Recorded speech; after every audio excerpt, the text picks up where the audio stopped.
50 Years in the Church of Rome, Chapter 20.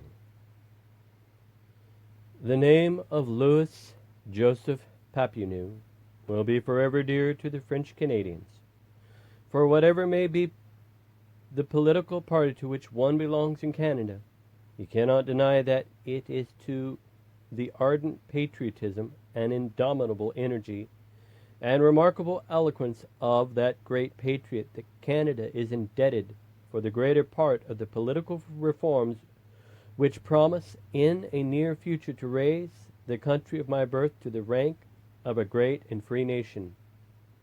It is not my intention to speak of the political parties which divide the people of Canada into two camps in 1833.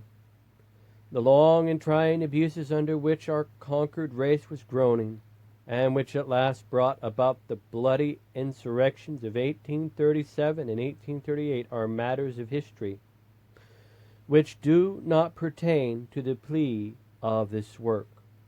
I will speak of Papineau, and the brilliant galaxy of young men by whom he was supported and surrounded, only in connection with their difficulties with the clergy and the Church of Rome. Papineau, La Fontaine, Bédard, Cartier, and others born in the Church of Rome were only nominal Romanists. I have been personally acquainted with every one of them, and I know they were not in the habit of confessing. Several times I invited them to fulfill that duty, which I considered then of utmost importance to be saved. They invariably answered me with jest, which distressed me, for I could see that they did not believe in the efficacy of auricular confession. These men were honest and earnest in their efforts to raise their countrymen from the humiliating and inferior position which they occupied compared with the conquering race. They well understood that the first thing to be done in order to put the French Canadians on a level with their British compatriots was to give good schools to the people, and they bravely set themselves to show the necessity of having a good system of education for the country as well as for the city. But at the very first attempt they found an insurmountable barrier to their patriotic views in the clergy. The priest had everywhere the good common sense to understand that their absolute power over the people was due to its complete ignorance. They felt that the power would decrease in the same proportion that the light and education spread among the masses. Hence, the almost insurmountable obstacles put by the clergy before the patriots to prevent them from reforming the system of education. The only source of education then in Canada, with the exception of the colleges of Quebec, Montreal, and Nicolet, consisted in one or two schools in the principal parishes, entirely under the control of the priest and kept by their most devoted servants, while the new parishes had none at all. The greater part of these teachers knew very little and required nothing more from their pupils than reading of the ABCs and their little catechisms. When once admitted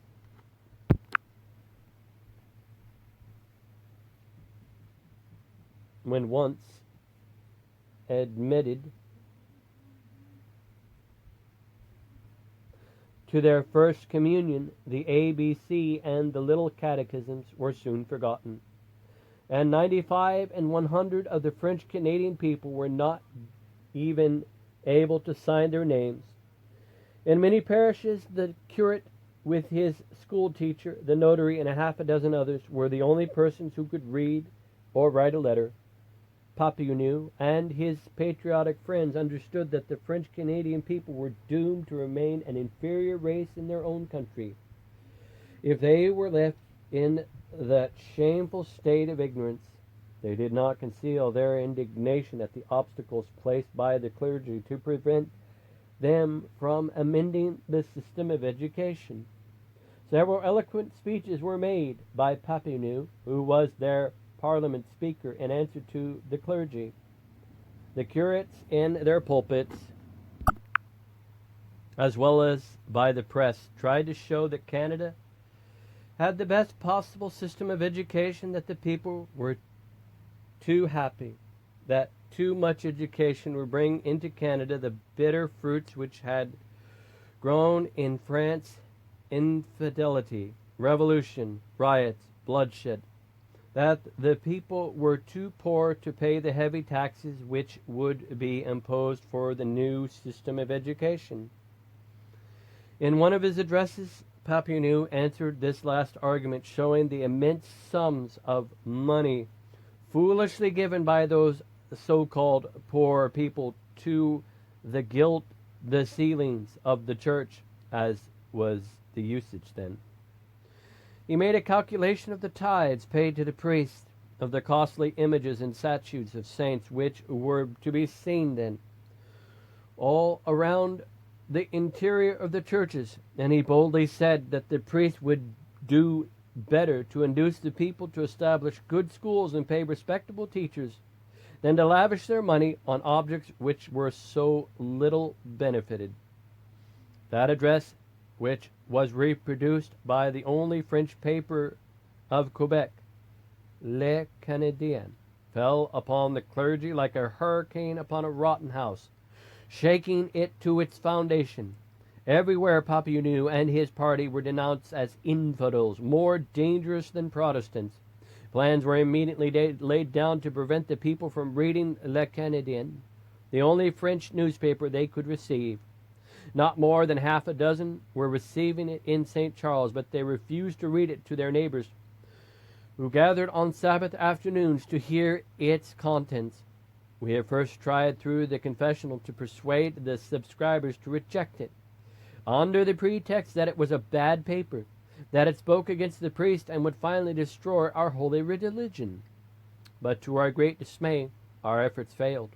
The curates then had recourse to a more efficacious way of preserving the faith of the people.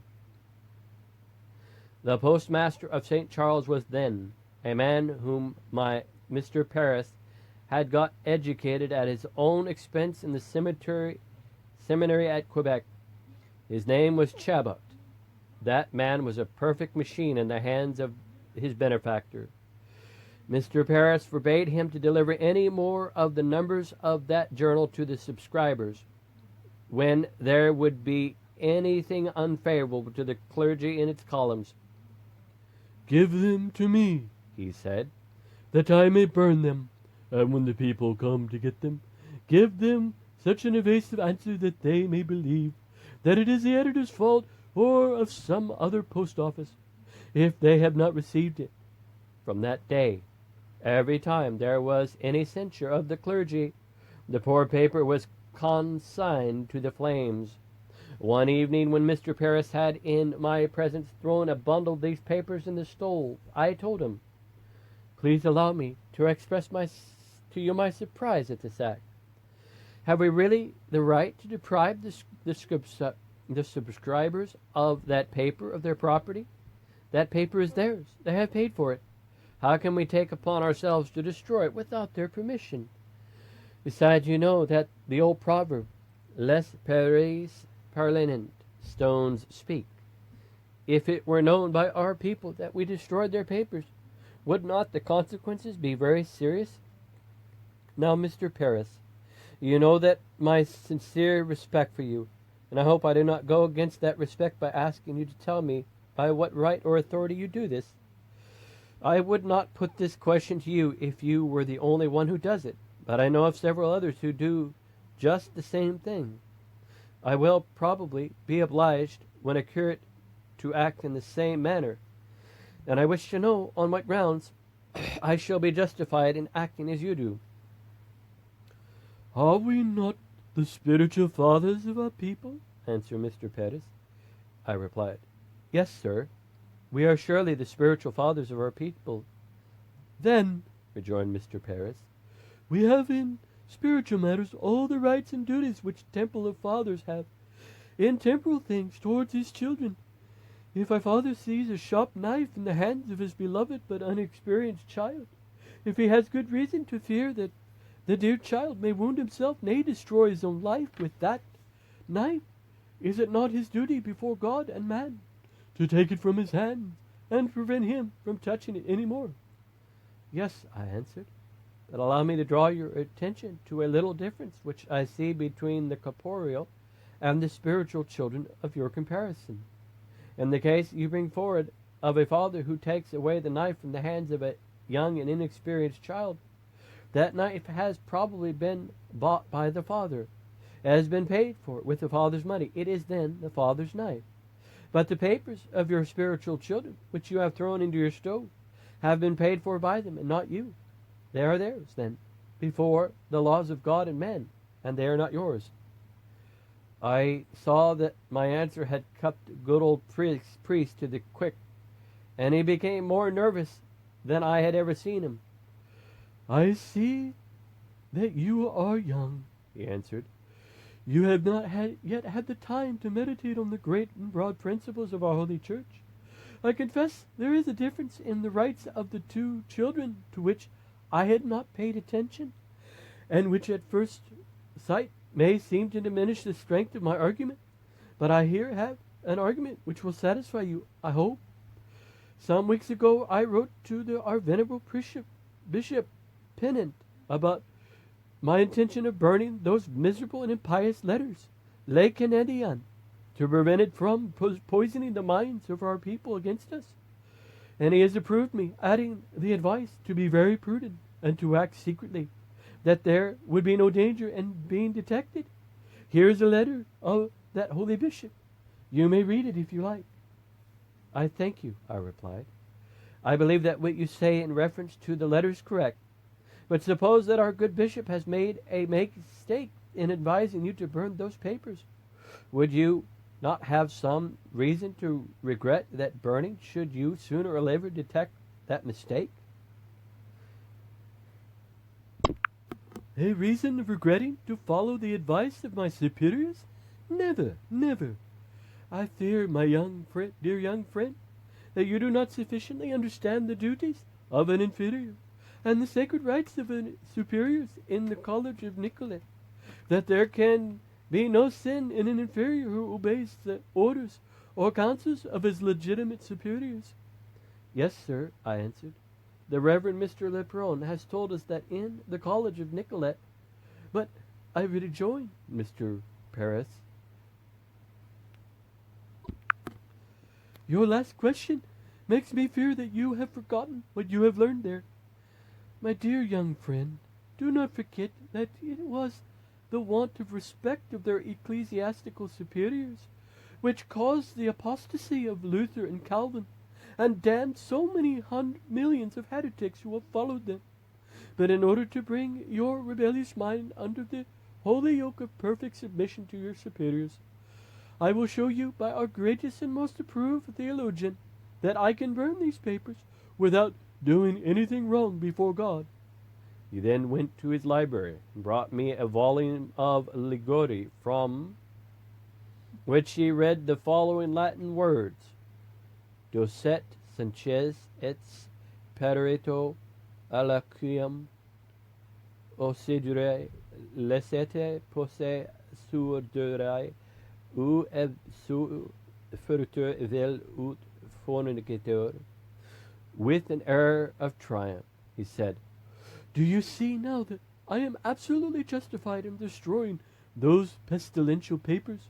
According to those principles of our Holy Church, you know well that even a woman is allowed to commit the sin of adultery with a man who threatens to kill her or himself if she rebukes him, because murder and suicide are far greater crimes and more irredeemable than adultery. So the burning of those papers, though a sin, if done through malice or without legitimate reason, ceases to be a sin. It is a holy action the moment I do it, to prevent the destruction of our holy religion and to save immortal souls. I must confess my shame that the degrading principles of absolute submission of the inferior to the superiors, which flattens everything to the ground in the Church of Rome, had so completely wrought their deadly work on me, that it was my wish to attain to that supreme perfection of a priest of the Church of Rome, or to become like a stick in the hand of my superiors, like a corpse in their presence. But my God was stronger than his unfaithful and blind servant. He never allowed me to go down to the bottom of the abyss of folly and impiety. In spite of myself, I had left in me sufficient manhood to express my doubts about that awful doctrine of my church. I do not want to revolt against my superiors, I answered, and I hope God will prevent me from falling into the abyss where Luther and Calvin lost themselves. I only respectfully request you tell me if you would not regret burning these papers, in case you would know that Bishop Pennant made a mistake in granting you the power of destroying the property, which is neither yours nor his property, over which neither of you has any control. It was the first time that I was not entirely of the same mind with Mr. Paris. Till then I had not been brave, honest, or independent enough to oppose his views, or lips dixed, though often tempted to do so. The desire of living in peace with him, the sincere respect which his many virtues and venerable age commanded in me, the natural timidity, not to say cowardice, of a young, inexperienced man in the presence of a learned and experienced priest, had kept me till then in perfect submission to the views of my aged curate. But it seemed impossible to yield any longer, and to bow my conscience before principles which seemed to me then, as I am sure they are now, subversive of everything which is good and holy among men. I took the big Bible which was on the table. I opened it to the history of Susanna, and I answered, My dear Mr. Paris, God has chosen you to be my teacher, and I have learned many things since it has been my privilege to be with you. But I have learned much more before I know all that your books and your experience have taught me. I hope you will not find fault with me if I honestly tell you that in spite of myself, there is a doubt in my mind about this doctrine of our theologians. And I said, Is there anything more sublime in the whole Bible than that feeble woman, Susanna, in the hands of those two infamous men? What with diabolical impudence and malice they threaten to destroy her and to take her before a tribunal which will surely condemn her to the most ignoble death, if she does not consent to satisfy their criminal desires. She is just in the position alluded to by Ligordi. What will she do? Will she be guided by the principles of our theologians? Will she consent to become an adulteress in order to prevent those two men from perjuring themselves and becoming murderers by causing her to be stoned to death, as was required by the law of the Jews? No, she raises her eyes and her souls towards the God whom she loves and fears more than anything in the world, and she says, I am straitened on every side, for if I do this thing, it is death unto me. And if I do not, I cannot escape your hands. It is better for me to fall into your hands and not do it than to sin in the sight of the Lord. Has not God Almighty himself shown that he approved of that heroic resolution of Susanna to die rather than to commit adultery? Does he not show that he himself planted in the noble soul the principle that it is better to die than to break the laws of God, when he brought his prophet Daniel and gave him supernatural wisdom to save the life of Susanna? If that woman had been guided by the principles of Ligordi, which I confess to you with regret, are the principles accepted everywhere in our church, principles which have guided you in the burning of Les Canadiens, she would have consented to the desires of those infamous men. Nay, if she had been interrogated by her husband or by the judges of the action, she would have been allowed to swear before God and men that she was not guilty of it. Now, my dear Mr. Paris, do you not find that there is some clashing between the Word of God as taught in the Holy Scriptures and the teachings of our church through the theologians? Never have I seen such a sudden change in the face and manners of a man as I saw in that hour. That Mr. Paris, who had till then spoken with such kindness and dignity, completely lost his temper. Instead of answering me, he abruptly rose to his feet and began to pace the room with a quick step. After some time he told me, "Mr. Chinque, you forget that when you were ordained as a priest, you swore that you would never interpret the Holy Scriptures according to your own fallible private judgment. You solemnly promised that you would take them only according to the unanimous consent of the Holy Fathers, speaking to you through your superiors. Has not Ligori been approved by the popes, by all the bishops of the church? We have then here the true doctrine which must guide us. But instead of submitting yourselves with humility as it becomes a young and inexperienced priest, you boldly appeal to the Scriptures against the decisions of the popes and the bishops, against the voice of all your superiors, speaking to you through Ligori. Where will that boldness end? Ah, I tremble for you. If you do not speedily change, you are on the high road to heresy." These last words had hardly fallen from his lips when the clock struck 9 p.m. He abruptly started speaking and said, "The hour of prayer. This is." We knelt and prayed. I need not say that that night was a sleepless one for me. I wept and prayed all through its long hours.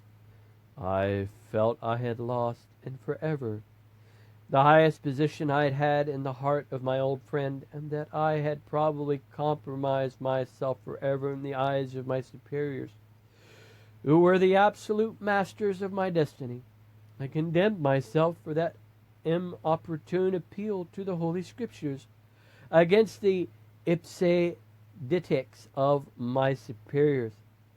I asked God to destroy me, that irresistible tendency by which I was constantly going to the Word of God to know the truth, instead of remaining at the feet of my superiors with the rest of the clergy as the only fountain of knowledge and light. But be thanks to God, that blasphemous prayer was never granted. The end of chapter 20. 50 years in the Church of Rome.